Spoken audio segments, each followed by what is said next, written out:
at the end. I think it might be a little bit more efficient in that regard. Through you, Chair, guidance. Thanks. Okay, thanks, Honorable Ndlozi. Honorable Janji. Honorable Janji. Chair, I'm ready to come in, but I don't have a problem if there's a brief input or presentation by Mr. Klaso, but I'm immediate after. After that, I'm ready to come in. The matter seems to be quite straightforward, but I'll be guided by you. Okay, thank you, Honorable Janji. Mr. Klaso, may you please, or is it parent, Mr. Hendrik, may you please come in? Yeah, no, thank you so much, Deputy Chief Whip and honorable members. The document we have given you is basically a regurgitation of the rules, what the rules state at the moment in terms of the composition of the Chief Whips Forum. The question that has to be answered is whether all the parties necessarily must be represented in the Chief Whips Forum. In terms of the strict application of the rules currently, the rules do not provide for that. If you look at sub point D here, it speaks of the most senior whip of each of the other parties represented in the NA. Now, not all the parties represented in the NA have whips. This is subject to me checking it, but I think it goes up to the FF plus, but I can check in terms of who has a whip. But the other parties are grouped together and they have, I think, 2, if not 3 whips representing them. So if you were to go with the rule as it stands currently, it will only be those whips who attend the Chief Whips Forum. However, in terms of practice, even when we send out memos to the Chief Whips Forum, we say Chief Whips Forum, Chief Whips and party representatives, because we recognize that some of the people who sit in the Chief Whips Forum are not, 1, are not Chief Whips, 2, are not whips. In fact, Chair, I might just add that if you were to look at the strict understanding of the title Chief Whip, there are, in terms of the law, there are basically 2 Chief Whips that are recognized. It's the Chief Whip of the majority party and the Chief Whip of the opposition. And I think the Deputy Chief Whip, but it's those 2 Chief Whips. So the issue really is, should we have all the parties represented, or should this rule be applied as it stands currently? And the second point is, should we have alternate members? When a member is not there, the full member is not there, should we have an alternate member?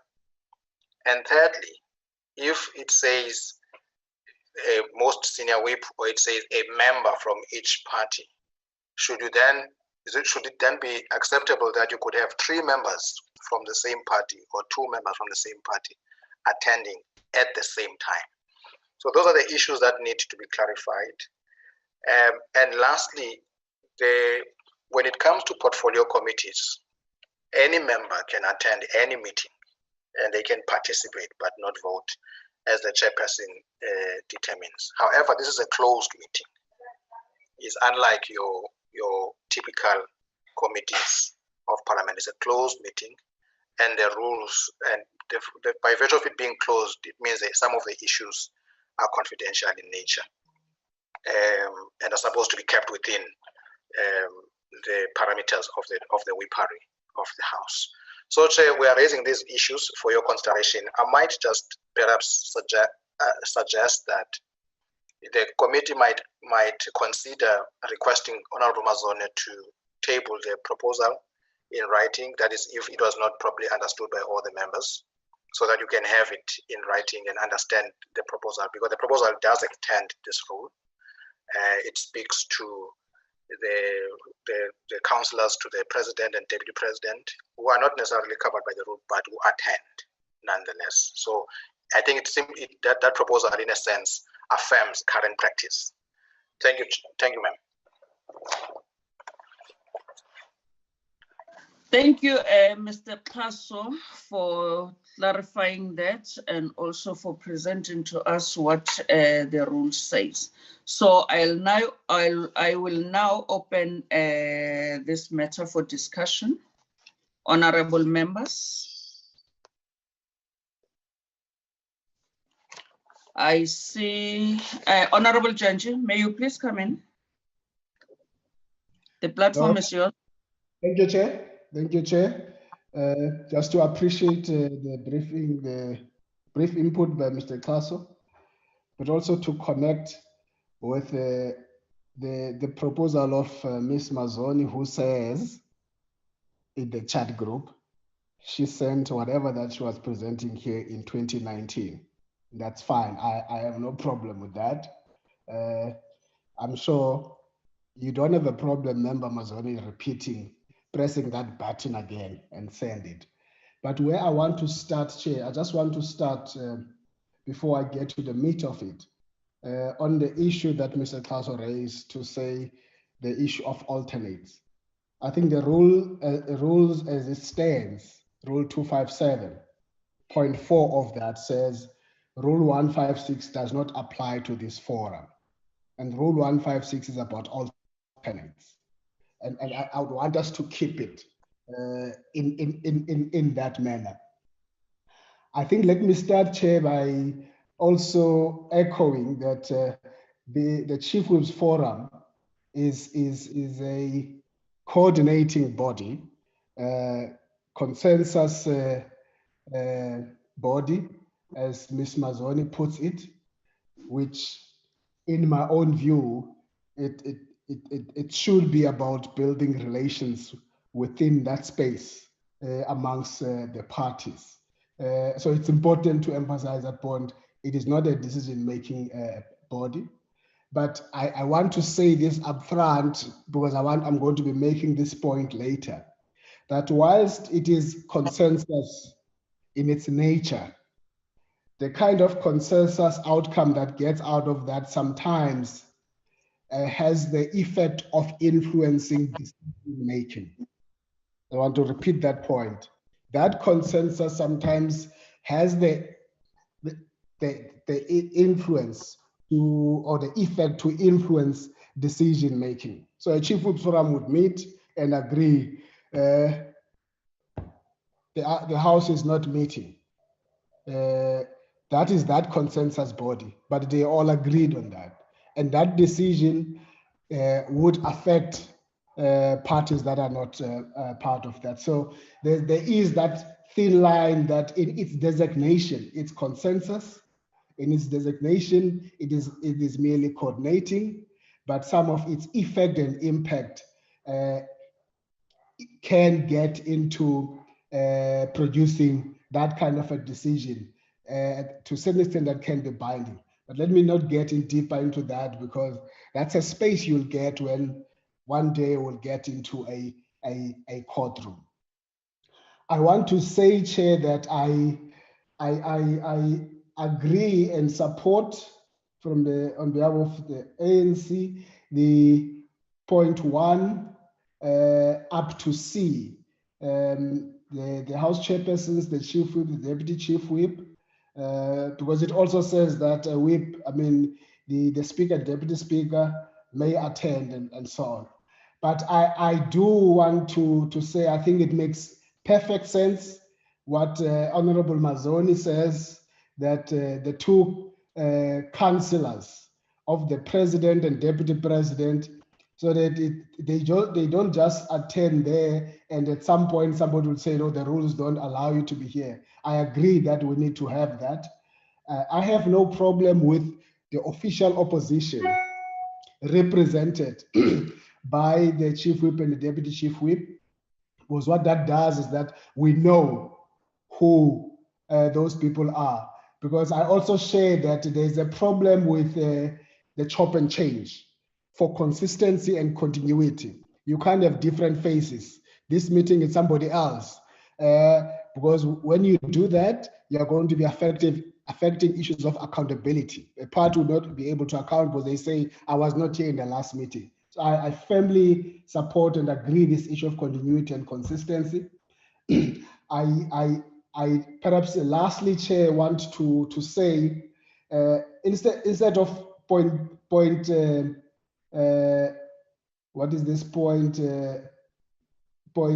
D under subsection 1, where it says the most senior whip of each party. I think I would agree, having listened to Mr. Klaso, that as Mr. Mazzoni was suggesting, that each other party that is in parliament gets represented by a person who will be consistent, and if that person will be absent for reasons beyond his or her control, that there will be proper processes and procedures when the next person is delegated. As things stand, it seems to me that you've got other parties being represented by other parties. And I don't think that on any other day, if we're to go to court, we will win such a case. Parties that are in parliament have won elections. They have a right to participate in the decision-making process, even in a consensus building kind of forum. And I made this point earlier that it's consensus. People are there by invitation of the chief whip. So I would like us to change language and say other parties represented by this one person to make sure that nobody is left out of that, but attend to this unlimited number, attend to this chop and change so that we achieve continuity. Sorry for being long. I just wanted to make those points. Thank you, Chair. Thank you very much, Honorable Janji. Is there another taker on this? Honorable Mazzoni, is your hand up? Thank you, DCW. I just wanted to say that I will absolutely resubmit my original submission. I understand that it's hard to believe, but it feels like 1 year of our lives has just been erased. So I most certainly will resubmit that with the greatest of pleasure. Thank you. Okay. Thank you very much. Are there other takers on this, honorable Sure. members? Yes, Chairperson. Honorable Ndlozi? Yeah, thanks very much. I think that, quite frankly, the problems that are highlighted by Honorable Mazzoni are not, in my view, problems of the rules. And they cannot, in my view, also be resolved through a rule. And as it stands, the composition, as far as I'm concerned, it is okay, with the exception of this matter of not making a provision for parties that don't have whips. I think it's fine to make that consideration, but it's not something that was of concern per se to her. It's something Klaso raises. So I think that we can make that provision that the most senior whip or a member that a specific party will designate. The nature of the Chief Whips Forum requires of us to keep it, in my view, as it stands at the moment, with that exception. And there must just be agreement about consistency in relation to the whips that are there and the fact that they are the only ones that must come. And this matter of the alternate has, in most cases, had to do with the fact that sometimes certain whips cannot make it, legitimately, and they send another whip so that a specific discussion can have a contribution from a specific party. And because the consensus building body, that flexibility must be left open. If you straight-jacket it, you might lose the very ability of it being a consensus building body. So there must be that sort of understanding, and we mustn't be too, if you straitjacket, you're going to lose this function that it must play, which is to build consensus. Really, I think that House chairpersons, the chief whip of the majority party, deputy chief whip of the majority party, and the most senior whips of all other political parties is enough. I don't see any problem with the rule. And then if at some point in the meeting, the DA brings another whip when the chief whip is not there, it must not be a crisis, because that person will be there to build consensus. That person will be there to make sure that the function of this whippery agreement happens. If it's not seen in that light, I don't know then why in the first place have a body that doesn't taking binding decisions, but is concerned with consensus building, and then loses the very flexibility to constitute that consensus. So in summary, I think the only amendment I'm persuaded by is with regards to all the other parties, just the provision on D, or we have a section on E that specifically allows all the parties that don't have whips to also find expression. Thanks very much. Thank you very much, Honorable Ndlozi. Honorable Korenhoff. Thank you, Deputy Chief Whip. Mine is just a point that was raised by Honorable Jantjie, and that is the representation of the other parties, the smaller parties, to have representation from the smaller parties onto the Chief Whip's forum. I'm talking to the parties who have only one member in Parliament. I remember, and I stand to be corrected, but during the issue of questions, the smaller parties do have an agreement that they can be represented by a member of a bigger party. I think in this case it was an IFP. So I'm just asking the question, just to be practical. There may be the very smaller parties really are really stretched for time and space, and whether it'll be practical for them to avail themselves for every Chief Whip's meeting, whereas they can get the information if there's an agreement with their consensus to say, listen, we can't attend on a weekly basis, but we are very happy to have a representative, and they elect such a person to represent them. And after the Chief Whip's forum, that person gives the decisions or the recommendations of the Chief Whip's forum to all parties, so that everybody is all on the same page. I'm just raising this just from a practical situation.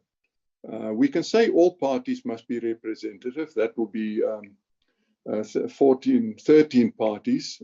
But from a practical point, it may be better that some of them from own voluntary decision to say, we are happy to be represented as long as we get the information of what are the recommendations.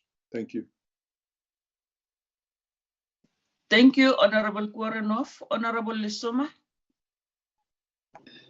Good morning, colleagues, and thank you very much, Honorable Chair. One will say that the Chief Whip's Forum has a reason why it's called a Chief Whip's Forum, and it is desirable that it must maintain that. Having said that, I would like, without repeating the points that have raised by Honorable Mazone and Honorable Honorable Jantjie, to say that within the spirit of deepening the democracy, multi-party democracy, it will be a right thing to also to extend it to other parties. But also they must submit the names, who are those members who will be attending the Chief Whip's Forum. Secondly, Chair, a party B may opt to invite a whip who's not necessarily a chief whip or a deputy chief whip. but probably can be done that for a tactical reason, but also there is a reason for, let me use the scenario of committees, for committees to say parties, they must submit the names of those members. And the rationale behind that, from where I'm seated, Chair, is for the smooth running of that committee, but also consistency, but also the intellectual, and also continuity, as it were. If then at any given time, the party, for whatever good reason, can chop and change the members, it will then lose the essence of being a chief whip's forum, as it were. But also it will also disturb, let's say for argument's sake, the chief whip's forum agrees that they defer a certain matter, but also they've tabled the reasons of in support or in not support of that matter, like probably rescheduling sittings of parliament.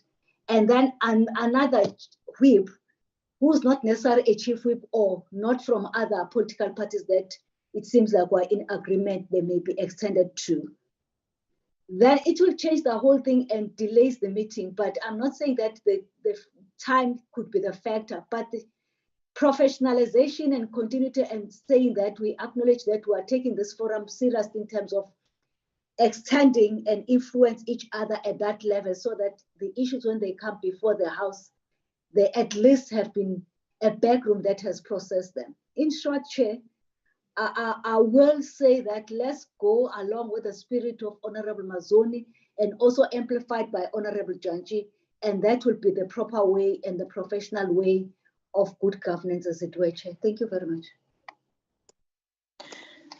Thank you very much, honorable members, for participating in this discussion. Indeed, a Chief Whip's Forum is a consultative forum. And also that as Chief Whip's Forum, we discuss matters there, we try to find consensus, and we go to the NAPC for a decision making. So it works smoothly if we are consistent. If we are consistent in attendance as the Chief Whip's Forum. There's nothing wrong with having alternates, but it cannot be that every day, every week, we have different alternates. Because when we discuss matters in that forum, trying to reach consensus, we expect parties, because on every Thursday, we do have our caucuses. We expect parties to consult and also to brief those who were not in the meeting so that they have a better understanding of what was discussed. And also when we go to the NAPC in the morning to take decisions on those matters, we expect that we will not be reopening the discussions to save time. We will go as per our discussions in the Chief Whip's Forum. But if we keep on chopping and changing alternates, that this week this will attend, then when we go to the NAPC, there's another one attending, the previous one was not there, the person who attended the Chief Whip's Forum is no longer there, and there was no briefing to the other members of the very same party who will be attending the NAPC. So that is where it becomes a problem.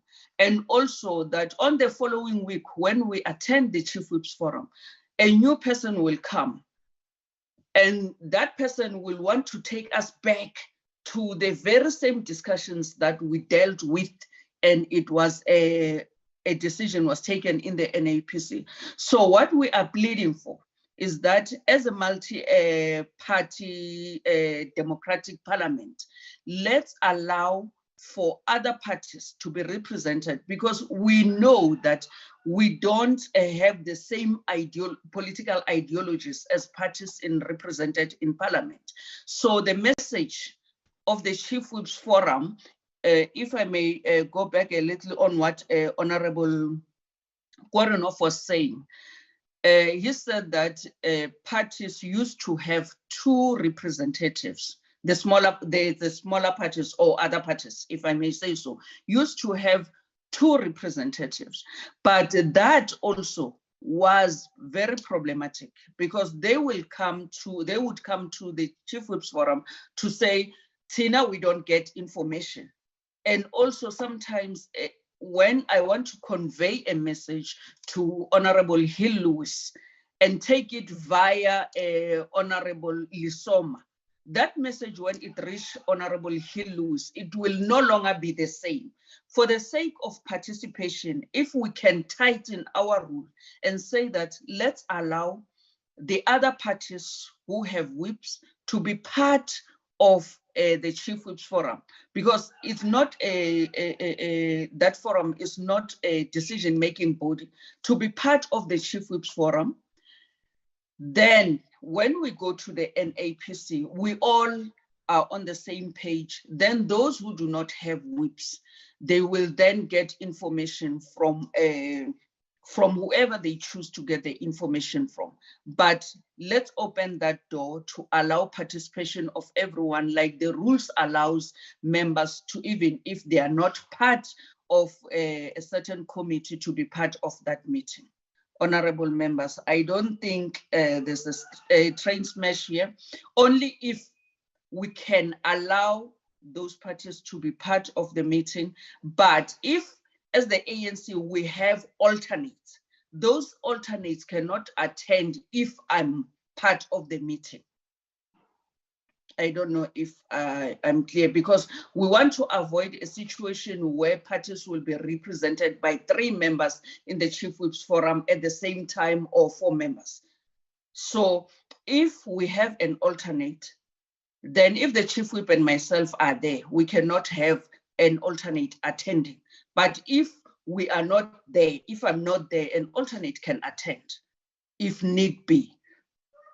But we are proposing that, honorable members, for the sake of our participatory and democratic parliament. Are we in one power? Honorable Mr. Kaso, can you please come into the fray? I have followed the conversations. We'll obviously go through the record just to be clear that we've understood everything, but we get the gist of the conversation. Thank you.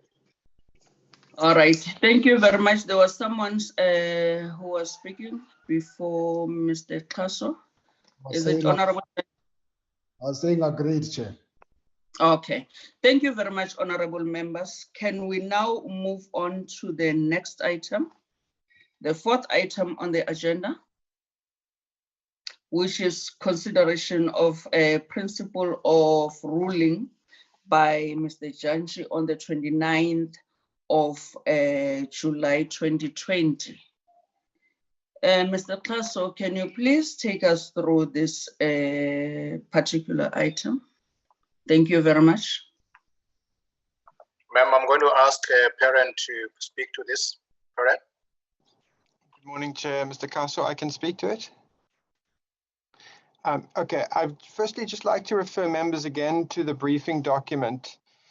Yeah, I think it's on the screen, being shared on the screen now. So that really does provide a summary of the issue. As the Chair said, there was an incident in the House on the 29th of July when the temporary chairperson at the time, Mr. Janshi, was presiding. It was a hybrid sitting that was dealing with the special adjustments budget, and they were going through the different votes in the schedule.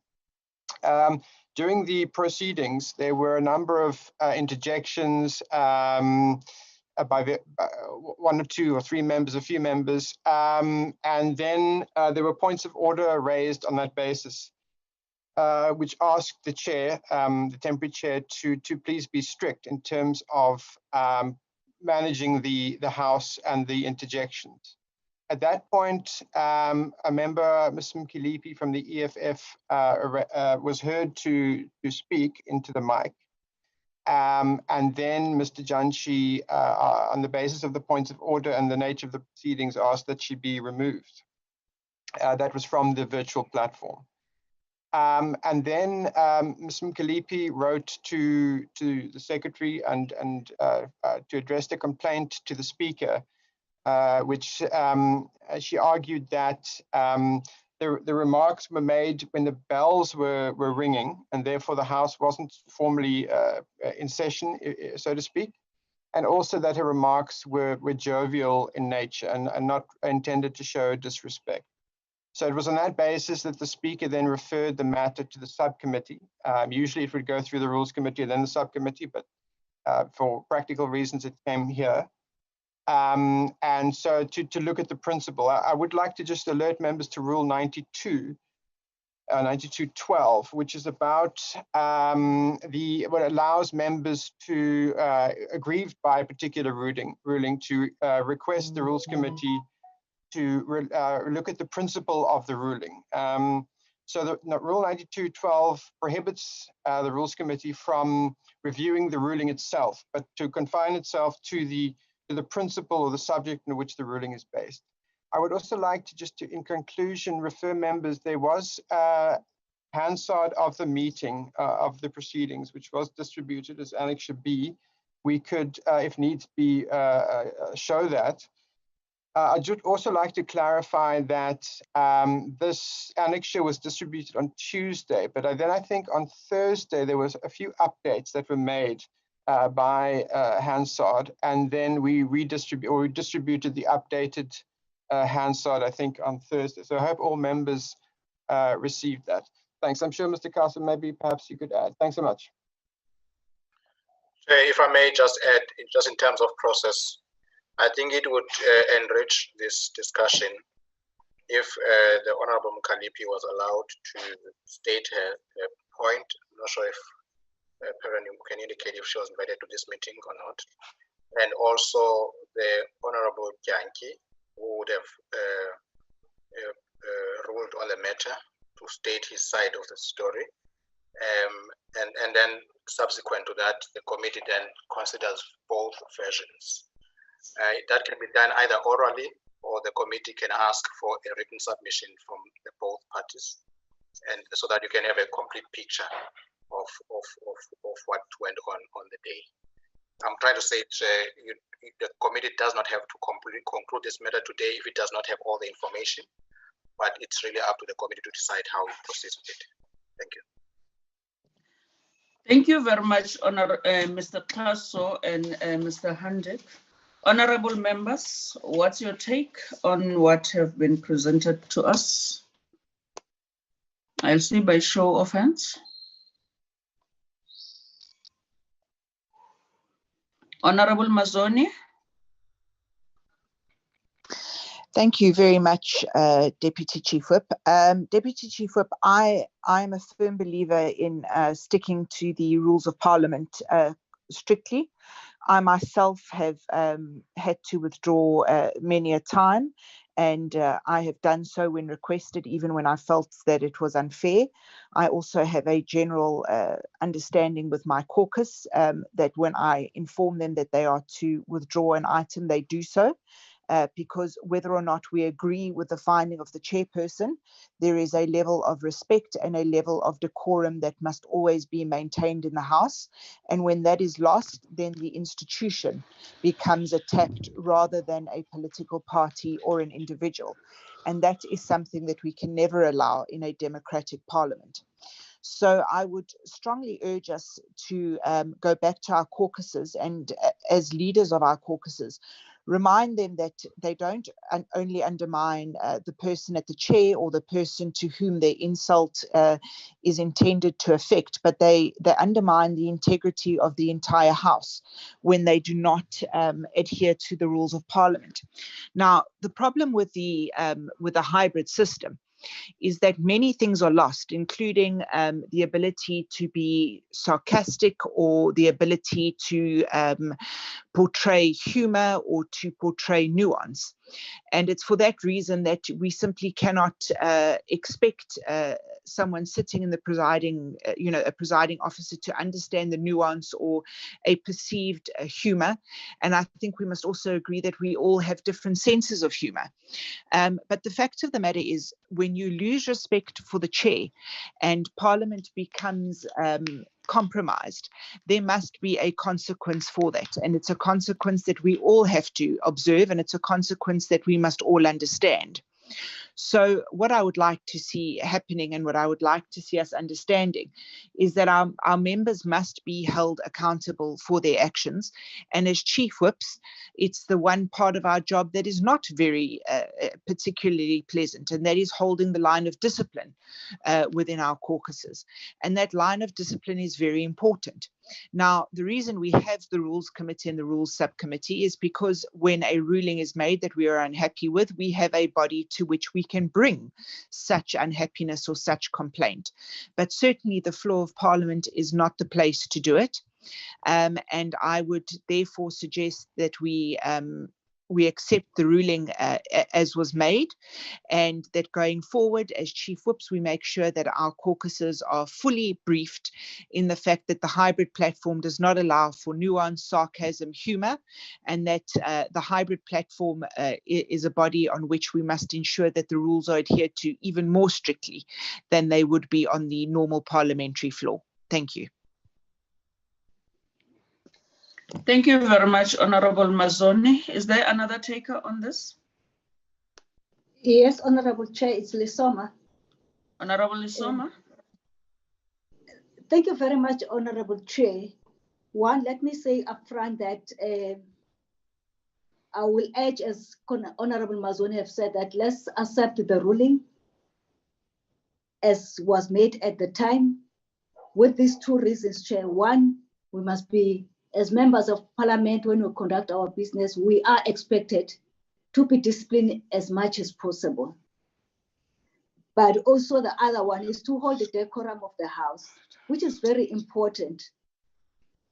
But also it does also probably, which is not necessarily the issue at hand now, is to say the presiding officers at any given time, they are expected to apply the rules as they are expected to do so, and to ensure that members, they behave in a manner that is acceptable to the rulings and the procedures of the House. I know sometimes we would like to joke, but we must also learn to say that House sittings are not the playground, but also we must make sure that we don't interrupt and refocus the sittings of the House. And for me, Chair, it's very important that we stick to the rules, and also the presiding officer on that day, he was correct to make that ruling, and it must carry on. And also, I hope other members also will learn the lessons, but I'm sure various political parties, whips also, they advise their members that they must make sure that they respect the House proceedings and obey the rules of the House. Thank you very much, Chair. Thank you very much, Honorable Lisuma. Is there another taker on this matter? Yes, Chairperson. Honorable Ndlozi.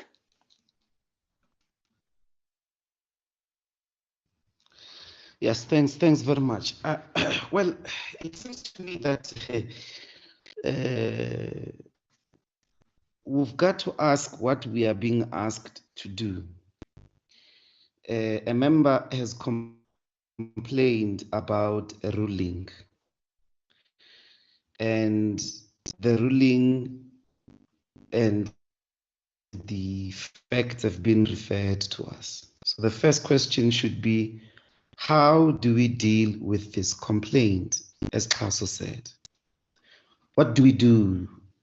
Do we get a presentation and a letter of the member, give the member an opportunity to come and say what this complaint is about, listen to the other side or the person who is being complained about? That was the question. And unfortunately, Chairperson, I think you should have provided guidance at that stage, because it would beg the question as to whether in doing so, in our deliberations, for instance, the person they are complaining about is part of this committee. What does it mean that we are having this conversation with him? I don't see what the point. I mean, I would have thought that would have clarified all those things at first hand before we listen to the facts. What precisely is the procedure of entertaining this? Get the manner in which you resolve justice. You shouldn't get the basic principles of procedural justice wrong. Makes your job difficult because a court of law will make a mockery of you. So I think we should do that. We should deal with this item as professionally as possible. Let us allow, as recommended, Honorable Mukalipi to be invited, and then give an explanation, or we be given her letter, because part of the attachments did not include her letter.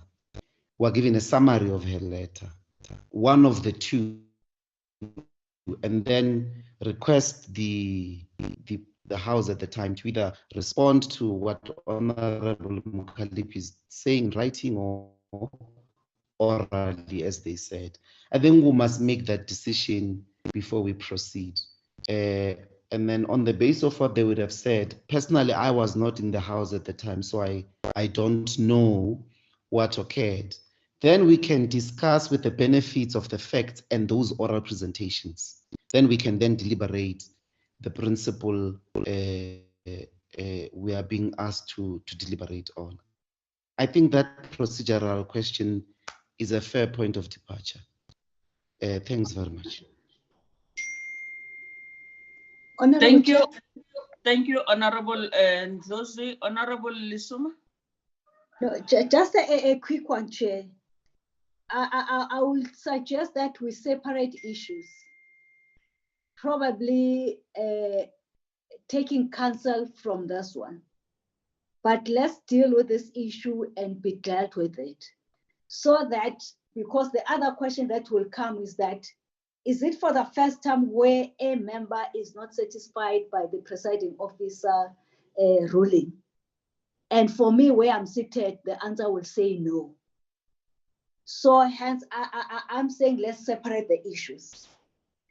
But also as a matter of principle, all of us, I don't hear anyone disputing that we must make sure that we conduct the business of the House professionally and uphold the decorum of the House. What Mr. Tasso, the way I had him, it was a take home to say how do we, because if as the subcommittee of the Rules Committee, then we start being a hearing or sort of a where we're going to listen to both parties. What are we intending to do? On what basis we would be doing that?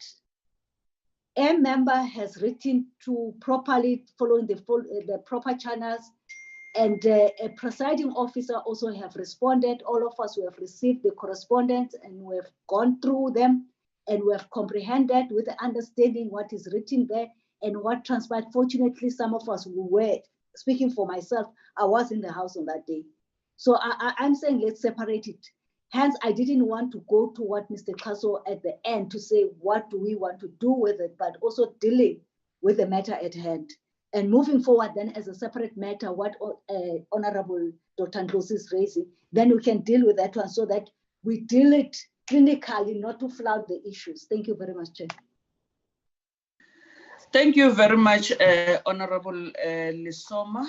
There's no harm in reflecting on this matter because as members of Parliament, we are expected to be held accountable and also to maintain the decorum of the House.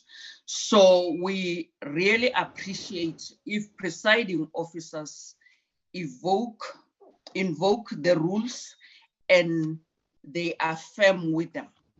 So we want the rules to be applied without fear or favor, and also to make sure that as chief whips of parties, we also assist in running the House by making sure that our members behave in a manner that is acceptable and also respect the rules and the rulings of the presiding officers and also the rules of the House.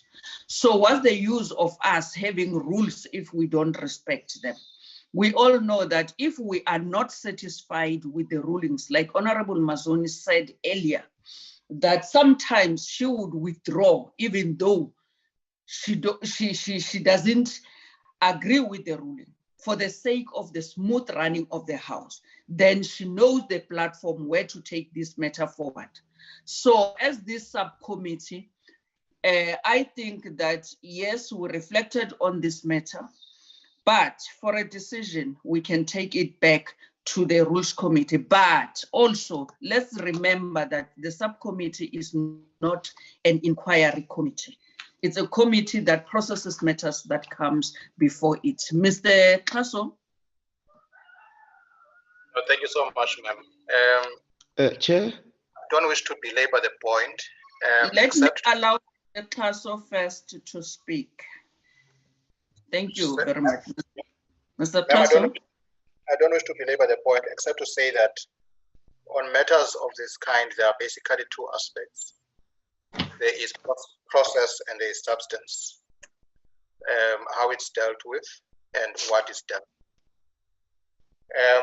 If I were to just go back to how the committee dealt with a similar matter previously, I think it was the chief whip of the opposition, the then chief of the opposition. There was an issue about references to court cases. My recollection is that he was asked to come and motivate his submission. Of course, he was a member of the subcommittee, so he spoke to his submission, his complaint. And there was also consideration of a report by the presiding officer who was in the chair. And on the basis of both sides of the story, the committee then dealt with the substance of the issue and reached a conclusion. So I'm just saying that just so that the committee is not sent back by the Rules Committee to consider the issues, the committee might want to consider whether, I'm told that Ms. Mukalipi was invited, but did not come. It would have been useful if she was here so that she speaks and then the person who was in the chair that day, Honorable Gyangi. But it can also be done in another way through the written submission and the committee concludes the matter. I'm just saying that I won't repeat this point, Chair. I think I'll leave it at this point, but it's issues that the committee might want to consider because this is not the last time that the committee will be dealing with this. It's important to establish process as we go along with this. Thank you, ma'am. So, Mr. Kaso, before you leave the platform, that discussion now, are you saying that both parties must be represented in this meeting, in the subcommittee meeting, where we will hear both sides of the story, then discuss the matter further? I'm saying, ma'am, they are both versions. Both of their versions must be seen by the committee. This subcommittee. By the subcommittee, because the Rules Committee will ask you those questions. Did you listen to both sides? In other words, did you understand both sides? What motivated each of them? And I'm saying it does not have to be oral. The committee can say, please just, Ms. Kalipi, just motivate your issue, why you think you were right. And Honorable Gyangi, please just tell us the basis of the ruling. And remember, the issue is not to interrogate the ruling as such, but the principle underlying that ruling, whether it was correct or not. Thanks. Okay, I hear you now. Thank you very much. Honorable Ndlozi? Yeah, thanks. I think maybe that provides some sobriety. You see,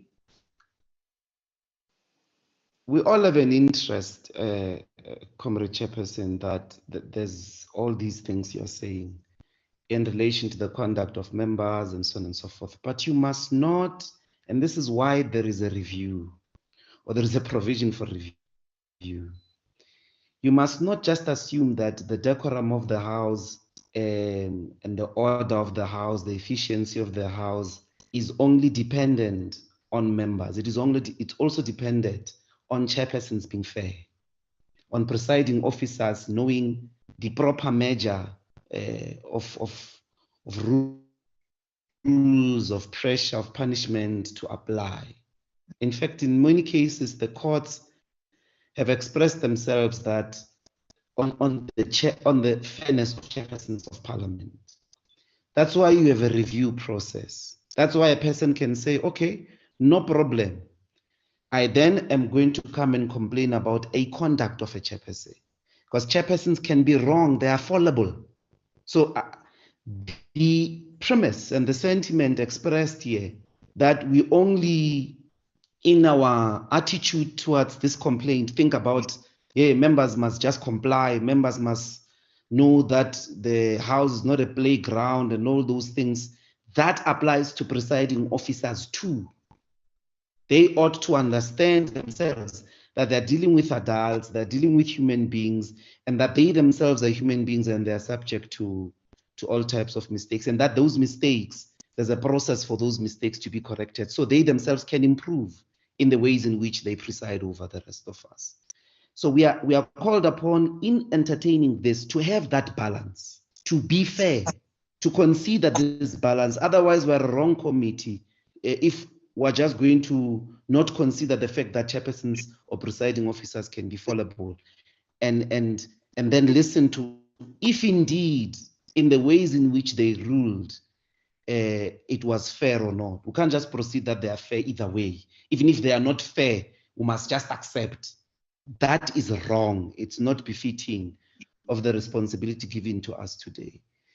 On those basis, I request, because I had Honorable, the Honorable member that spoke, and I apologize. It's Lesoma, you know. I'm forgetting the name. Yes, Honorable Musoma. She said, Lesoma, she said that the submission of Honorable Lesoma. Can I proceed, Chairperson? Yeah, yes, please, Honorable. Hello? Yes, Honorable Ndlozi, you may proceed. Thanks. Okay, thanks. I'm saying that she indicated that in the attachments, we have the submission, a written submission from the presiding officer from that day. I don't have it. I've tried to go through the documents sent to us. I only have Hansard's and the speaker's referral. I don't have either Honorable Mkalipi's written submission or the presiding officer's submission on that day. Quite frankly, I don't have a problem with us having both submissions and dealing with them on the basis of submissions without the them coming for oral. But that will be on the condition that the presiding officer, who in this case is a member, does not deliberate, just for fairness, that is not, recuses himself, as it were, when we speak to this issue, just for fairness, because he's definitely conflicted. Thanks, Chairperson. Honorable Chair, the last one. Thanks, Honorable Ndlozi. Honorable Soma, are you responding? My apology. Yes. But just a quick one so that we can move from this point. When I said that we have, I thought that it was. Now I've checked. Also, it's only that I was omitted in terms of the email groupings in terms of invite to this meeting. I've got it later, but I thought it was there. But nevertheless, now I can see that it wasn't there.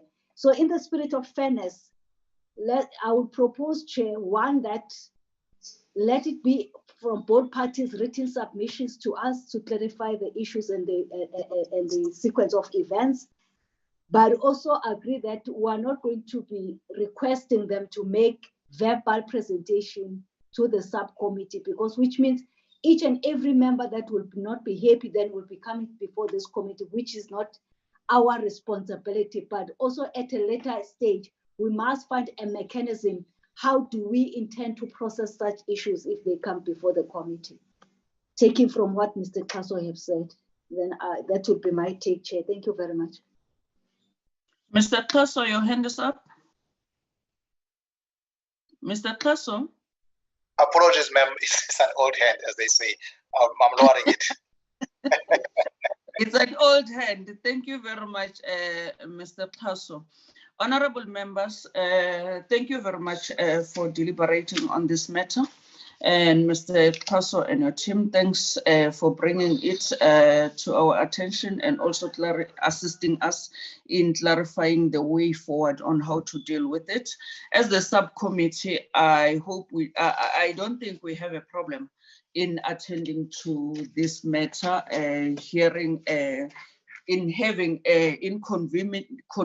a meeting to deal with specifically with this matter. We can reconvene anytime soon, as and when the time allows us to do so that we can get both representation, orally or written representation. I don't think we'll have a problem with it. Can we close this matter in that note? That we are open to that. We'll discuss with the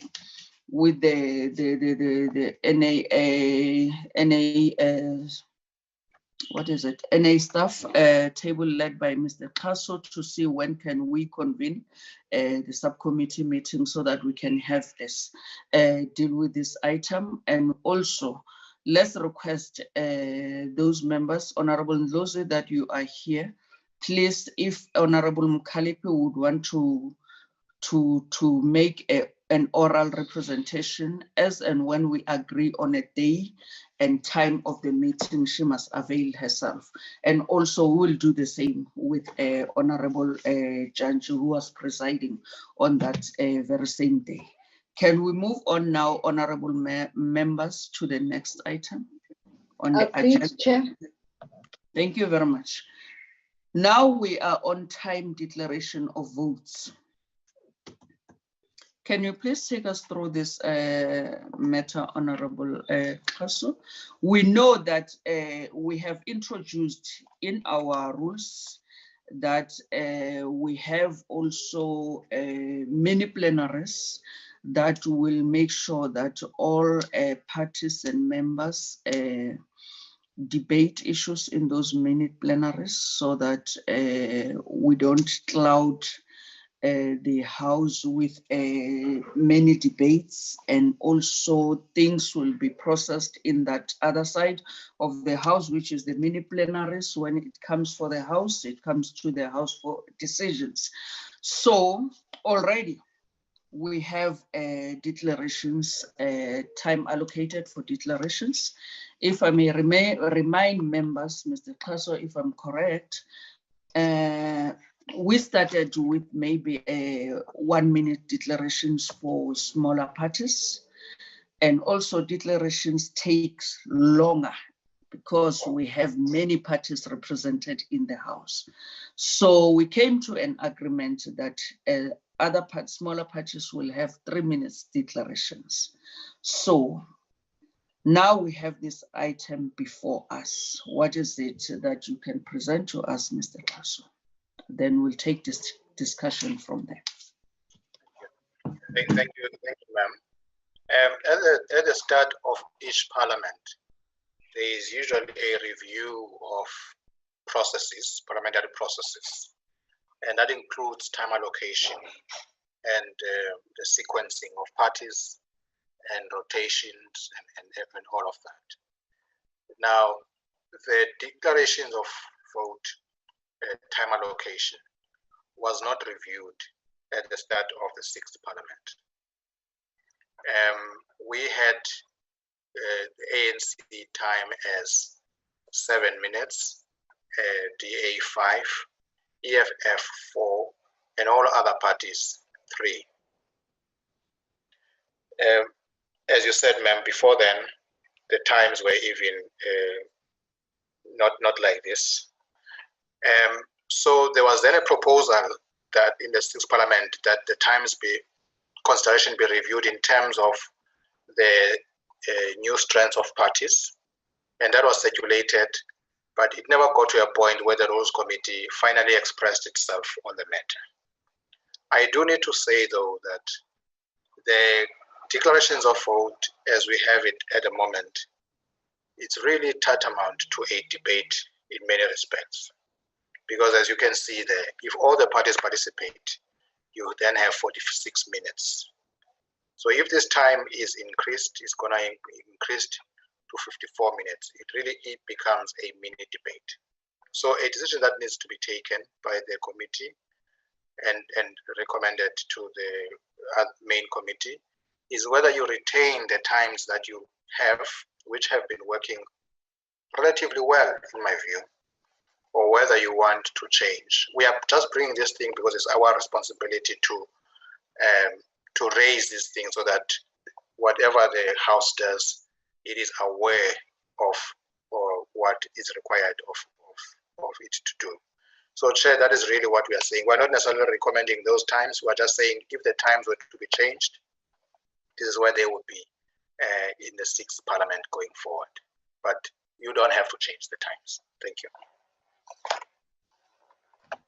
Thank you very much, Mr. Tasso. Are they takers on this matter, honorable members?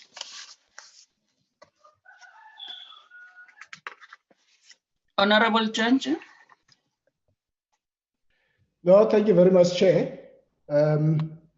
Without wasting time, Chair, having gone through this matter, the current time taken is 46 minutes, and if we're to change, it's 54 minutes. I think the issue I want to make, Chair, is that if it ain't broken, don't fix it. There's no reason for us to want to change. But up to so far, we feel it's working well. So I would want to suggest, Chair, and propose that we stick to the 46 minutes and the current arrangement that we have and not make any changes. Thank you. Thank you very much, Honorable Janji. Honorable Mazoni? Thank you, Deputy Chief Whip. I'd like to agree. I think that we are a multi-party democracy, and I think that we need to be certain that in all our actions we make sure that we remain a pro-multi-party democracy. And I tend to agree with Honourable Yankees. If it ain't broke, don't fix it. So I would suggest that we stay with the way it currently stands. Okay. Thank you very much, honourable members. I don't see Chairperson. Honorable and Lozo, what's Sorry, happening with your Chairperson, I'm having... Please, Honorable Janji, Honorable Ndlozi, may you please use that. I apologize. It's not working. Yeah, I'm having my apologies. I apologize profusely. I'm having difficulties. I've got this new laptop. I'm still trying to get the hang of it. So I apologize that the option of raising a hand, I've been trying to search for it. It's difficult. I'm sorry. Okay, it's okay. You may proceed, Honorable Ndlozi. No, thanks. I think, the question of declarations shouldn't be treated. I mean, I should never be treated like another debate. I agree 100% with that sentiment. In fact, I thought that I could get all of us, instead of 46 minutes, to actually 40 minutes. As we think about Parliament as multi-party democracy and all those things, it's painful for a person to get 15 seats and then speak the same time as a person who's got 1 seat. And the rest of the people who are speaking most of the time here always have like a lot of seats. Imagine if we were to put you in the shoes, for an example, of IFP or FF Plus, and you speak the same amount of time. You've got 14 seats, but you speak the same amount of time with a person that's got 1 seat. I do think that 10 seats and above is a serious substantial number, even in terms of percentage allocation of votes. So if you're saying 10% and above, that's 2% of the votes and above. So the rest of the other members from ACDP going down, they've all less than 1% of the vote. but FF plus is 2%, IFP is 3%, and then you are saying they must speak the same amount of time as people who got less than 1%. So that's the second point, which has to be considered in the global fairness of the allocation of time. So I want to argue that we stick to the 7 minutes of the ANC, 5 minutes of the DA, 4 EFF, 3 minutes for IFP and FF plus, and then 2 minutes for the rest. It will bring us to 40 minutes. It's a declaration. It's not a debate. But I do think that if we work it like that, I mean, people will feel like, hey, I must work hard if I want more voice in Parliament. That's my submission. Thank you. Thank you very much, Honorable Ndlozi. Honorable Mazoni? Honorable Mazoni, your hand is up. Thank you, Honourable Deputy Chief Whip. Just a problem unmuting there. Honourable Deputy Chief Whip, the fact of the matter is this: if one does look at the fact that we don't allocate time fairly, as Dr. Ndlozi has proposed in his input, it would literally mean that, strictly speaking, some parties would enjoy 15 seconds. His party, strictly speaking, would probably enjoy about maybe 37 seconds. The DA would enjoy a minute, and then the ANC would have the bulk of the time. Now, that defeats exactly the purpose of a multi-party democracy. Now, whether we like it or not, even one-man parties received enough votes by people to be represented in the houses of our parliament. And we know that it is a physical impossibility to bring across a point succinctly in a short amount of time. We also know that it is very irregular that the smaller parties are able to invest themselves in each and every debate that happens in Parliament simply because they don't have the manpower or woman power to do so. So I'm really of the view, and believe you me, the DA could fight for a longer speaking time. And I'm also, of the view that I too, I see the perceived unfairness of smaller parties having a large speaking time, even though they didn't earn the votes. But the fact of the matter is there were enough South Africans who deemed them important enough and representative enough of a segment of the population for them to enjoy a seat in Parliament. And therefore, if we truly are Democrats, and if we truly do believe in fostering and growing a democracy in our country, we must allow those represented in our parliament to be able to represent their constituents, whether we like it or not. And I think that that is the mark of a true, maturing and democracy that looks at the value of each and every voice of every constituent represented in the Parliament of South Africa. Thank you. Thank you very much, Honorable Mazoni, and all the honorable members who participated in this item. Honorable members, indeed, we are a multi-party democracy, and our parliament is a multi-party parliament. So participation of all parties is very key. And of course, I want to agree with the sentiments that yes, it has worked for us, and it's still working, even though we didn't review it this time around in the 6th Parliament. So we keep it that way, the way we've been doing it. So we don't change or review anything, honorable members, to allow also the smaller parties to participate in this in Parliament. So we are in agreement, honorable members, that we keep it the way it is. We don't change anything. Thank you very much, honorable members. Can we now move on to the next? Sorry, Chair. Sorry, Chair, before we move, I know you have made a summary. I would like to request that my different take be put on the record. I'd like it to be put on the record in this case. Thanks very much. It's okay, Honorable Ndlozi. It will be captured as such. Thank you very much. Can we now move on to the next item? Discussions on questions to the Deputy President. Honorable members, we all know that the Deputy President will work on delegated responsibilities by the President. So he is expected to make sure that he deliver on his responsibilities.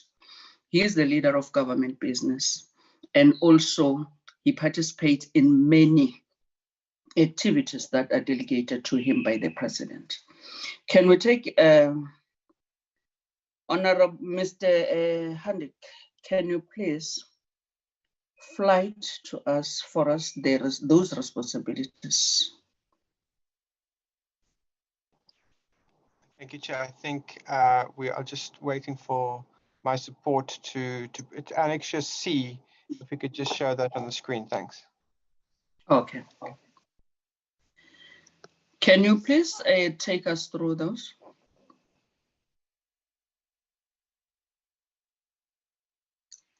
Mr. Handik? Sorry, ma'am, I'm just waiting for the staff to assist in terms of putting on Annexure C, which is the ATC. Could I also ask Mr. Plaatjes, who's in the questions office, the head of the questions office, to maybe provide a little bit of introduction in terms of how our questions to the DP works and the designated functions. Thanks. Mr. Plaatjes, the floor is yours.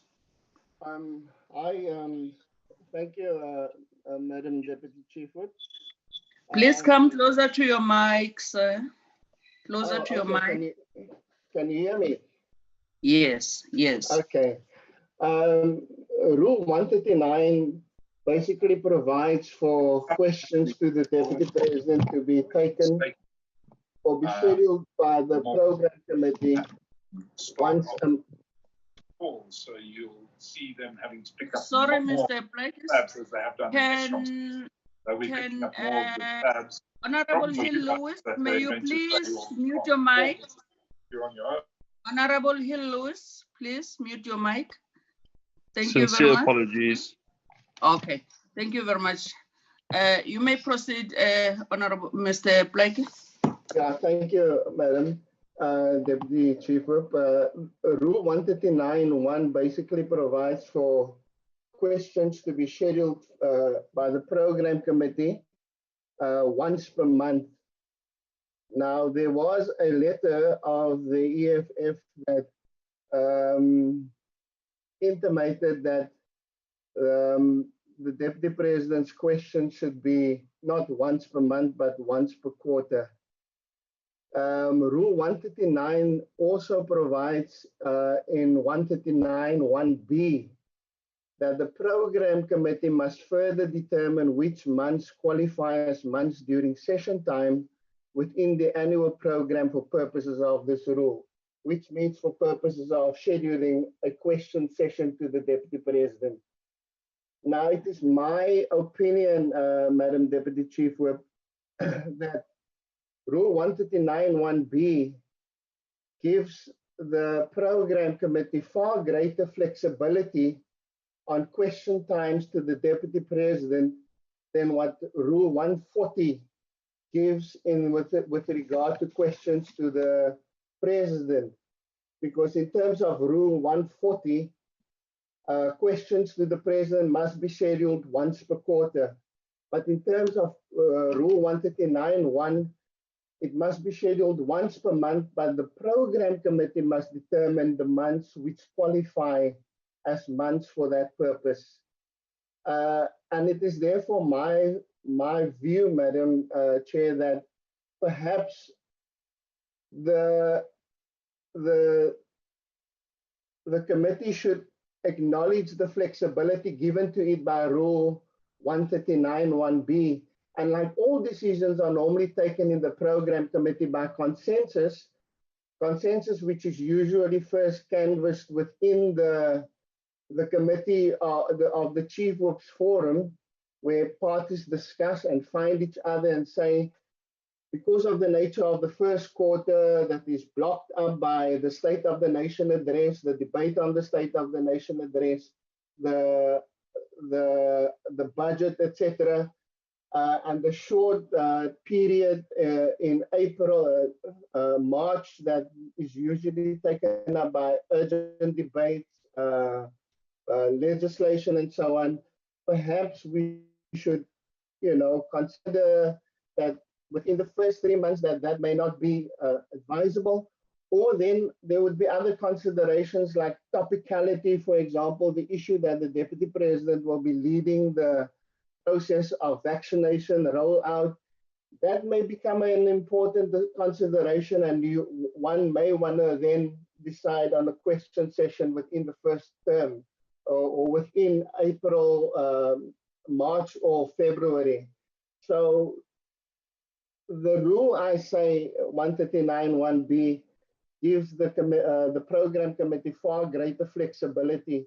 The program committee may also decide that in terms of the annual session or annual program, the second term, which is normally a term that is impacted on by religious holidays like Easter, there may also be considerations because some of those months are very short and you can't always find a date that suits the program of the Deputy President or that suits the program of Parliament in order to slot in a question session. And so it is advisable that the program committee therefore have a consideration of which of the months the parties consider as qualifying months. And this is basically my submission in terms of the document that I have provided.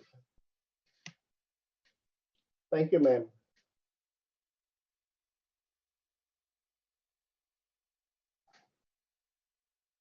Thanks, Mr. Plakis, on that one.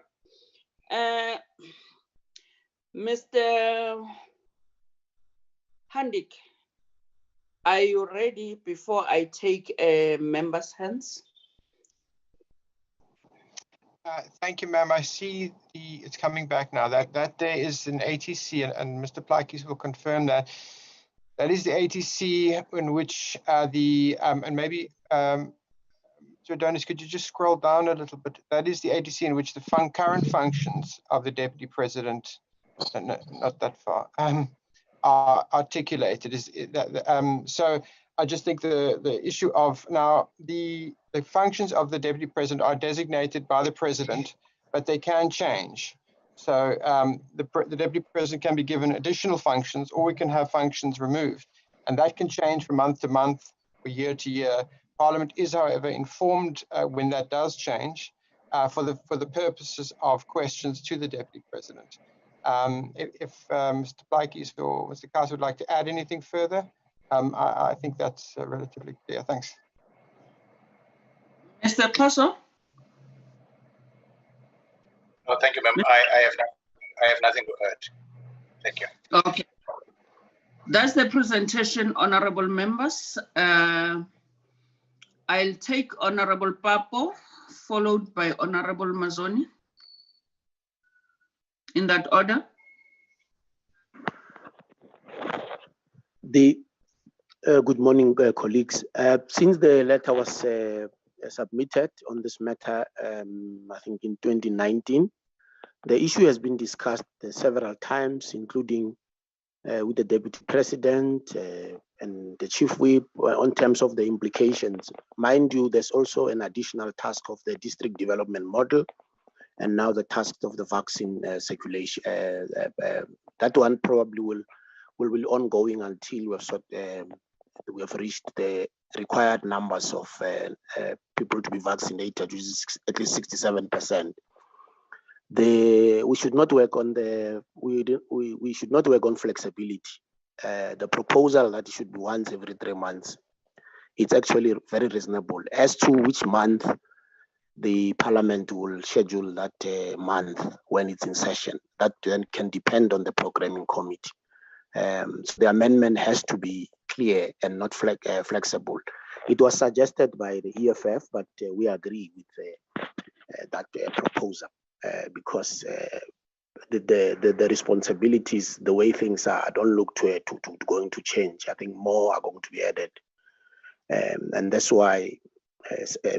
And if you look at the responsibilities, it requires a lot of engagement with people outside Parliament, outside government. Initially, there was also that Sudan one, which is no longer a responsibility. Obviously, it was not listed. We should work on the basis of clear clarity. That is once every quarter, and that the determination then can be made by Parliament.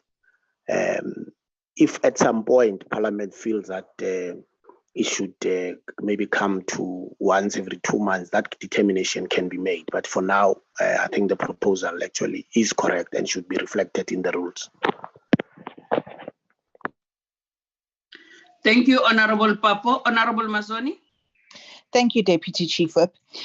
Deputy Chief Whip, having participated in and following the Zondo Commission very carefully, I think the one take-home lesson that we have is that accountability and holding the executive to account is a very strong and very necessary responsibility that we as members of Parliament are duty-bound by our oath that we take as MPs to execute in all our decision-making.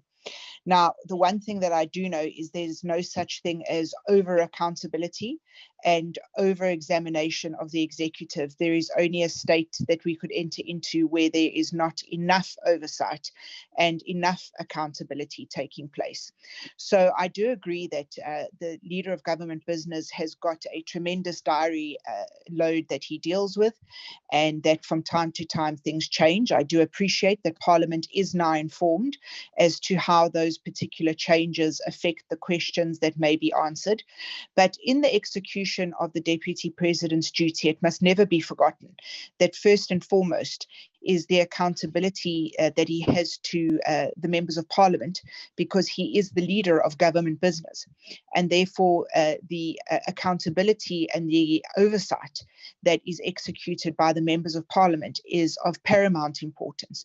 And it's not only of paramount importance for the safety of our constitution and of our democracy, but it is also a safeguard of the Deputy President, because then it can never be a case where the Deputy President is accused of not wanting to account or failing to account or attempting to withhold information from Parliament.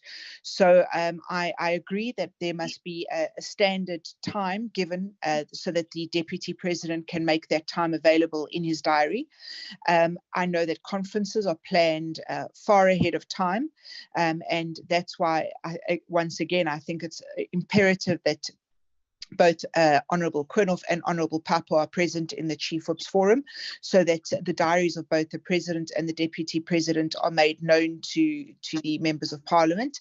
But I do think that we should always err on the side of over-accountability and over-reporting to Parliament than under-accountability and under-reporting. Thank you. Thank you, Honourable Mazoni. I don't know whether it's Honourable Member Mthokozi Singumalo, I don't know. But I see a hand here of Mthokozi Singumalo. Yes, Chair. Please include me as well, Chair. Okay, I'll do Honourable Ndlovu. I've seen your mic panyapanyin here. Honourable Ngumalo. Yes, thank you, Chair, and good morning to the team and the honourable members. Chair, maybe because I do not have full background, but from what I read, from what has been submitted, it is a discussion around the Deputy President coming to Parliament for questions. Maybe the discussion is around whether he should or should not come to Parliament, and how often should he actually present himself before the House for accountability. Now, Chair, in all honesty, and in any democratic dispensation, I don't think that there will be anyone holding public office but be in a position where they do not account. Yes, we do understand the fact that the responsibilities of the deputy president are assigned by the president, etc. But those responsibilities must, because they touch in government, they touch on the oversight responsibilities of us as members to ensure that the smooth running of the country, and those responsibilities are executed as per the instruction and within the ambits of the constitution of our country. So my submission would be that we continue holding and asking that the deputy president present himself before parliament. Then we can maybe schedule through this forum the times as to when should he actually present himself before the house. Thank you, Chair. Thank you, Honorable Ngumalo. My apologies to call you by your first name earlier. Honorable Ndlozi, may you please come in? Honorable Ndlozi? Thanks, Chairperson. Yes, am I audible, Chair? Yes, you are. Right. I think that maybe there is some philosophical misreading that other members are moving from. There is 100% agreement about accountability. Oral questions is one mechanism, and it is not the only mechanism. It is but one mechanism through which we hold the executive accountable at many and different levels. Oral questions. We're discussing one of the mechanisms through which Parliament exercises oversight, or at least in which we hold the executive accountable.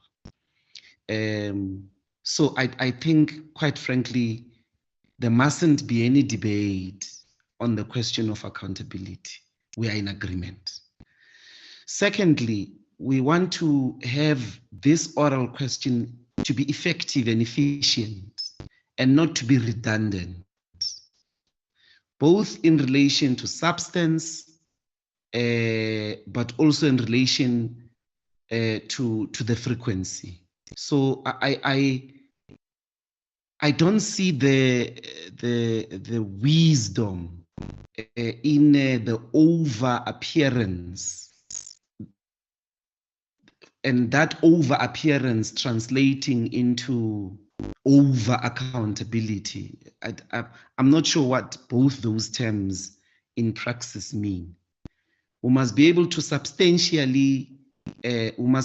get substantial conversation on the oral question session with the deputy president, with the president and other members of the executive. Remember, it's a mechanism in which it's not a written submission, it's an oral submission, so you are able to get an impromptu interrogation of whatever subject is in question.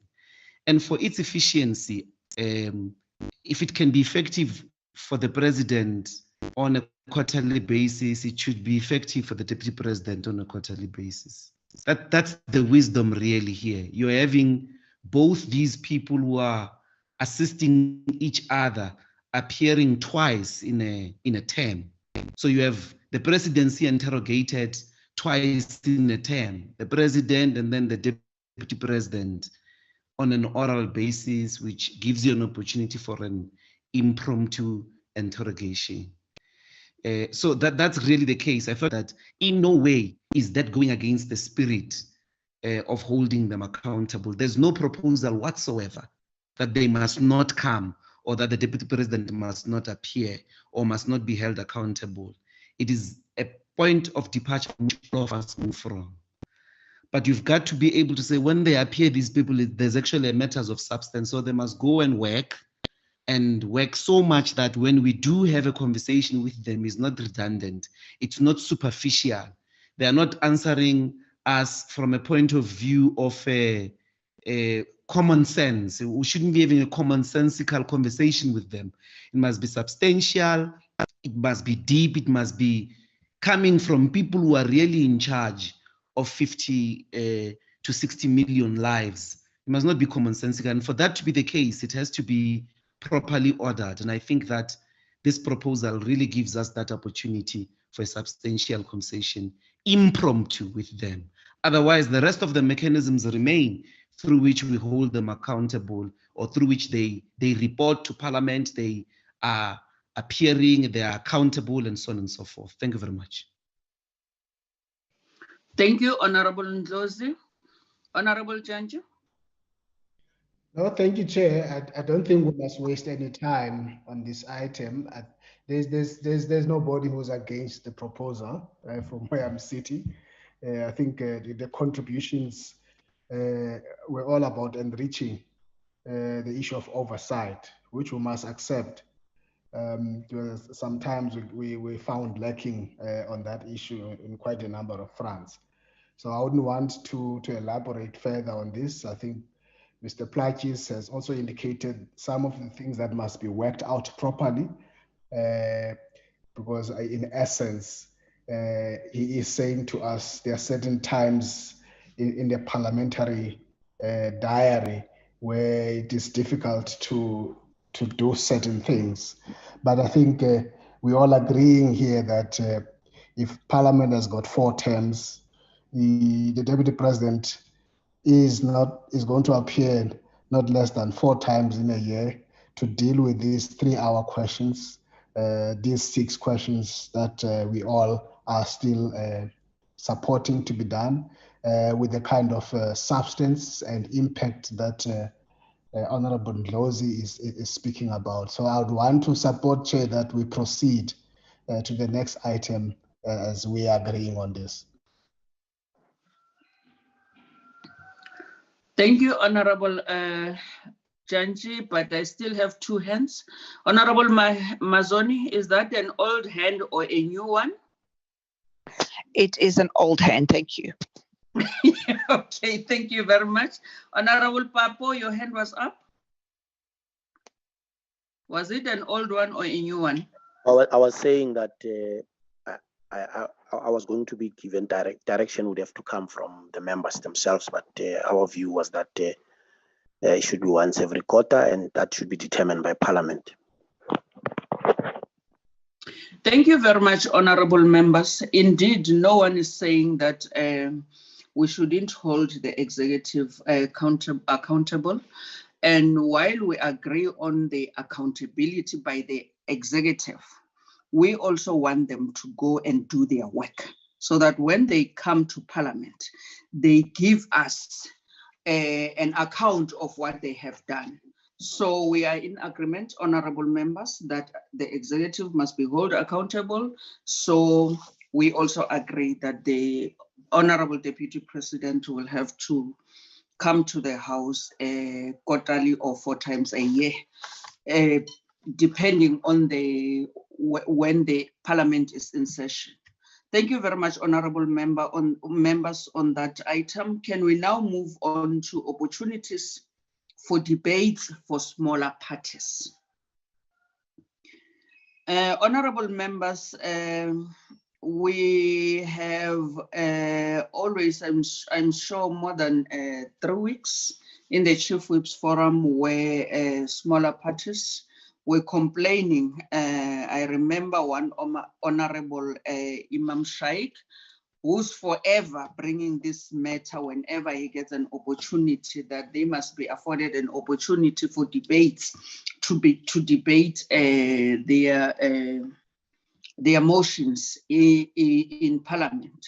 So with the current establishment that we have of rotating motions, what we can use in this regard would be to make sure that these debates take place in mini plenaries as per our rules. Mr. Paso, may you please take us through this before members can take a bite on these issues? Thank you very much. Thank you, ma'am. There is currently a rotational system that is followed in respect of debates, whether it's subject for discussions or draft resolutions.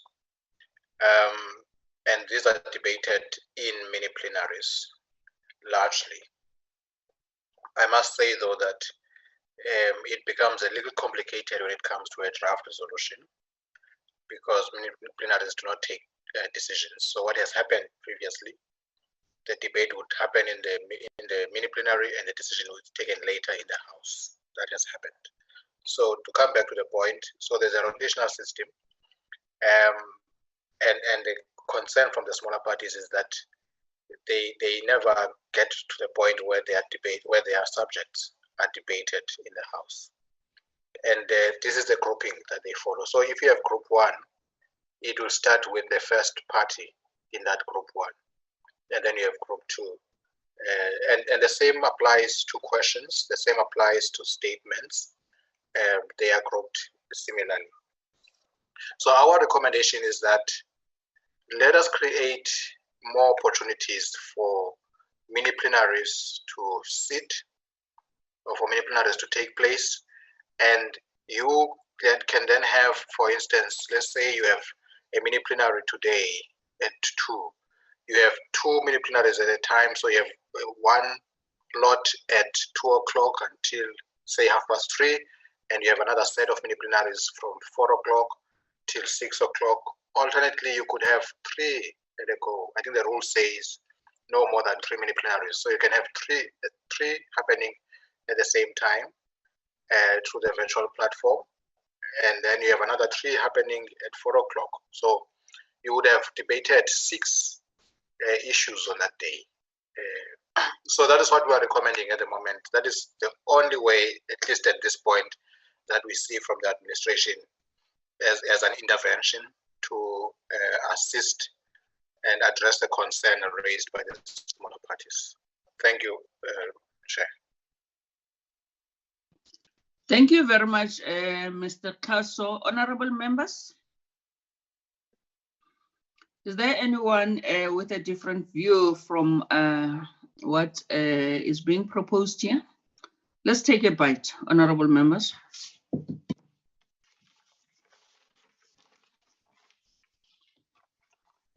Honorable Mazzoni.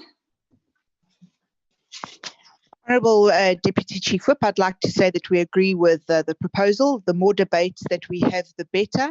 I think that there's been far too many motions that have been left under the line for far too long. The mini plenaries are working well, and I think, as I said, the more opportunity we have to debate items in Parliament, the better. Thank you so much.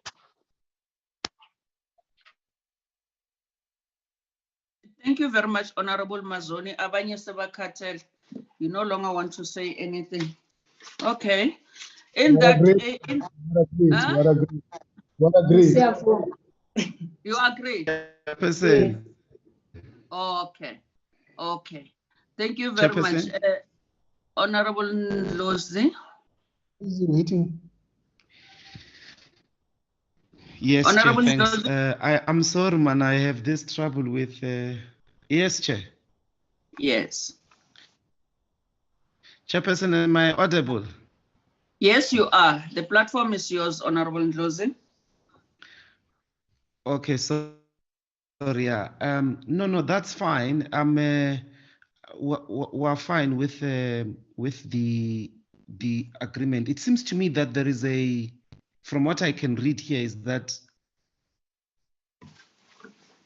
we consider a creation for debate in plan. I don't know how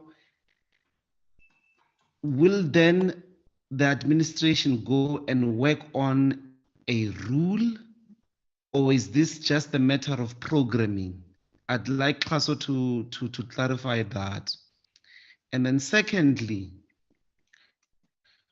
it seems to me that if we're going to be doing plenaries, we may end up with a situation where the plenary discussions or debates that are referred to plenary are those of smaller parties only, from what I can see here. So I want to understand, because that will defeat the purpose.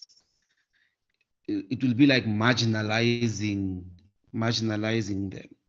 So I want to understand clearly between these groups that you have done on the larger house, or when you work out the rule or the mechanism, when the entire house is sitting, these smaller parties still have their opportunity opportunity or the opportunity for the rest of the House to hear a topic that they would have moved?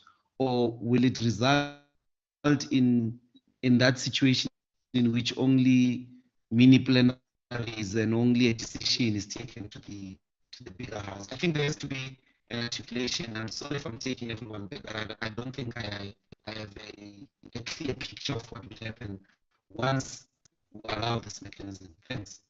Thank you very much, Honorable Ndlozi. Don't apologize. You asked a very relevant question. Thank you, Mr. Kaso. Thank you, ma'am. Yeah, no, I thank you, Dr. Ndlozi, for the point that you have raised. Was it assists us in terms of clarifying the process. There has been an approach taken in the 6th Parliament that subjects for discussions should generally happen in mini plenaries. So those are the forums we used for debating budget votes. Still a sitting of the House, but in a smaller version. So that applies to all parties, not just to smaller parties. But we have listed these smaller parties groups just to clarify the point that these are the parties that have raised concerns about their perceived marginalization when it comes to debating their subjects for discussion. Now, how do these debates come about? Those motions that members give, when we give notices of motion, they then become the subjects of these debates. Or alternatively, a party can submit their motion in writing. So this applies to all parties. Now, debates that have not gone to mini plenaries are your snap debates, like debates on matters of public importance. Those have been dealt with in the main plenary. So that has been the approach. And I think so far parties have understood that approach and they've cooperated. So no party has really insisted that their debate, their subject for discussion or their motion must be debated in the main plenary. And the idea really was to create an efficient system of dealing with these debates, because you had a long list of motions of members where they stand up in the House and say the next sitting of the House must debate this, but they were never debated. So the mini plenaries was a mechanism to ensure that you are able to deal with these motions raised by members. So the answer really is that this approach is applicable to all parties, not just to the smaller parties. Thank you. Thank you very much, Mr. Kaso, for clarifying that. We really appreciate it. Honorable members, can we now move on to item number 8? This item 8 was not really referred to us by the speaker, but it's an item which was sent to us to the committee by Honorable Hill-Lewis. So can you please take us through this, Honorable Hill-Lewis? Thank you very much, Honorable Dlakuda. It's a pleasure to see all of you again, colleagues. Chair, if you remember in the main Rules Committee, Honorable Singh raised this very strongly and mentioned that it had actually been consistently raised in Rules Committee meetings since 2017. And I spoke in very strong support of Honorable Singh in that meeting and asked that we do refer it to this Rules Subcommittee. That's why when I saw the agenda, I was surprised that it had not been referred, and that's why I asked that it be added. But, you know, Chair, at the end of last year, once again, there were several hundred questions that went unanswered. Many of the questions that were answered took many months to answer, so far in excess of the 10 business days allowed in the rules. We have been our concern around this has been growing also as to the quality of the responses received. Sometimes the quality received, frankly, makes a mockery of parliamentary oversight and accountability. And so I really do think that this is a subject matter, a topic that the Rules Subcommittee does need to start seriously applying its mind to for amendments to the rules to beef up Parliament's ability to hold the executive to account with written questions. And I will say that I wrote to the Speaker at length about this last year, and I provided a number of examples. And I'm happy to table that correspondence if the Speaker agrees that it can be tabled. The Speaker correctly replied and said that Parliament is doing everything it can, and the Speaker's office is doing everything it can in terms of the current rules. So I then wrote to the President about it, and I received a response from Mr. Koornoff, and I'm also happy with his permission as well to table all of that correspondence. And the President said basically we have to take it up with Parliament because ministers account to Parliament. So I think both the President and the Speaker have basically put the ball in our court as the Rules Committee and said we need to run with this ball now and come up with proper proposals for rules amendments to address the issue of unanswered and badly answered questions. So I don't come to the committee with any firm proposals, although I have lots of proposals. I'm wanting to put this on the agenda to say this is something that we need to deal with. And perhaps my only proposal would be Honorable Hill Lewis, I wanted you just to explain to us why you brought this matter to the committee. I've done so now. Yeah. I think you should stop there, right there. I didn't want. Okay, thanks. I didn't want honorable members to just say, "Oh, Mr. Klasso." Mr. Klass? Ma'am, I'm happy to assist, to advise on how perhaps this matter could be dealt with once the chair has concluded her remarks. Okay, thank you very much.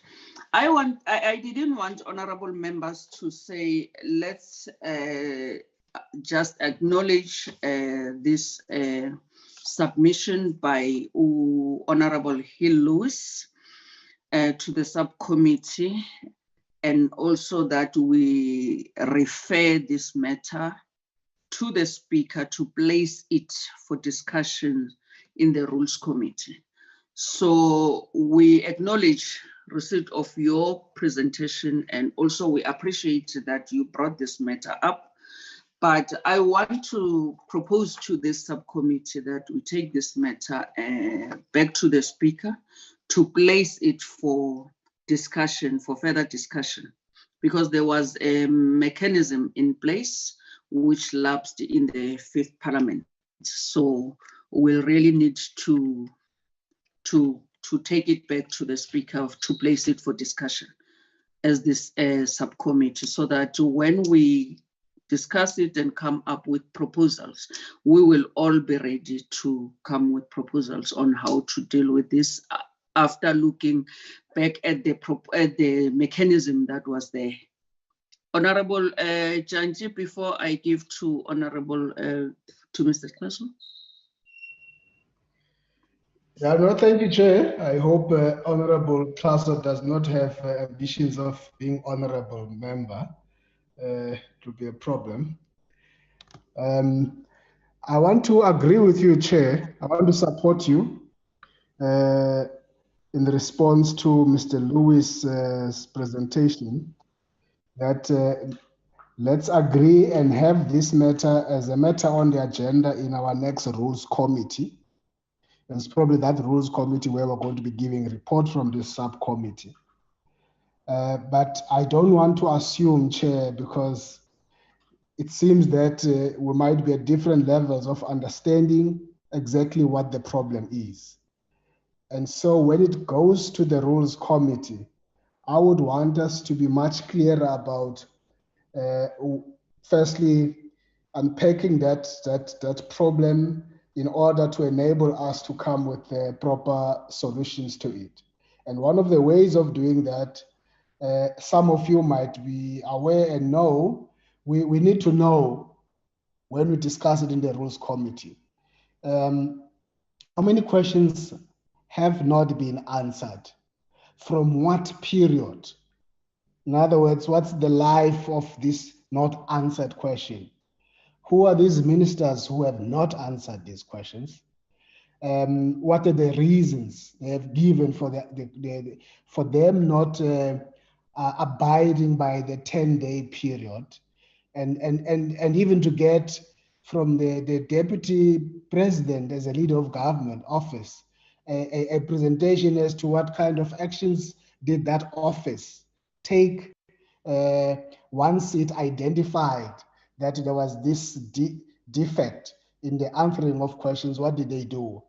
Once we get that diagnosis and understand that problem, it will be, because the Rules Committee will be able to then take a decision. Because when you bring it to the subcommittee, we're here dealing with technical issues where we need to change a rule. So if there's certain thing to be changed, which I don't think there is, that will happen. But the Rules Committee can take a decision based on what is presented in front of it. I think as for Mr. Lewis, much as we're discussing this, I don't know, Mr. Lewis, if you follow cricket, because I don't want you to be a spokesperson for the speaker, because the speaker wrote a letter referring matters to us, and this was not one of those issues she listed. But if you follow cricket, there's something called the leg before wicket, an LBW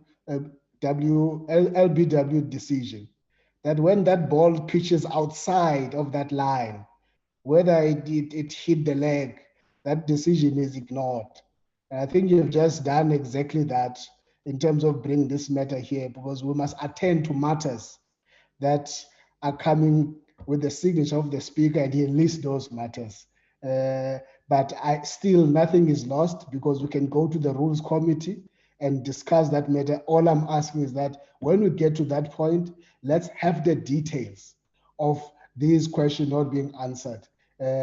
It's not even a name and shame. This is about accountability. We must know who is not doing their work in responding to issues raised by members of parliament, regardless of what party they come from. Thank you, Chair. Thank you, Honorable Janji. Honorable Korenov, before I go to Mr. Klasso. Thank you, Deputy Chief Whip. I support exactly what Honorable Janji has just said, because what he's referring to is to Rule 146 sub 3. So I raise my case and I support your decision. Thank you. Thank you very much, Honorable Korenov. Mr. Klasso. Ma'am, mine was just to say we will do our best to assist the Rules Committee so that the Rules Committee does not have to rehash this matter. This issue was dealt with by this subcommittee, but in the 5th Parliament. The subcommittee, in its wisdom, made recommendations to the Rules Committee in terms of giving effect to Rule 136.1, which speaks to a mechanism to deal with unanswered questions. The Rules Committee discussed the matter, took a decision to establish the mechanism. It was even published in the ATC, but that matter lapsed because it was not concluded by the 5th Parliament. So we will assist the Rules Committee with that. We may not need to reinvent the wheels. That is, if this Parliament still agrees with that approach that was taken, so that the mechanism is put in place and this thing of unanswered questions is dealt with once and for all. Thank you, ma'am. Thank you, Mr. Klasso, and thanks, honorable members, for deliberating on this item. Indeed, we want all executive members to be held accountable. So not answering questions is not an option for them. They must respond to whatever questions that are posed to them. Thank you very much, honorable members. We have come to This matter will be referred back to the Speaker to be placed on the agenda of the Rules Committee. We are now moving on to the last item on the agenda of this subcommittee, which is the brief. Mr. Klaso. My apologies. I'm sorry, I raised my hand. It's okay. It's okay. Just wanted to say, just for the sake of the minute taker, that on the issues that have been discussed as we close, where there was differing views, we'll state those in the minutes. For instance, I noted, if I'm incorrect, you may correct me, because I don't want us to do this outside of the meeting. When you were discussing the issue of Deputy President's question, it seemed to us that the DA view was not necessarily the same as the rest of what the other parties were saying, and we'll just reflect that in the minutes. So we just wanted to make that point, that we will reflect the views that have been expressed here. Okay. And also on the time for declaration of votes, the views of the EFF must be reflected as such. Thank you very much, Mr. Klaso. Let me take this opportunity to thank all members of this subcommittee for your participation in this meeting, and also to appreciate your valuable inputs, because as Parliament, we really need to make it work, and it's up to us to do what is expected of us. And also when making our inputs, I really appreciate, honorable members, that in this committee, we don't have those tendencies of undermining or insulting one another. We raise issues based on what is before us, and also as adults. Thank you very much for doing so.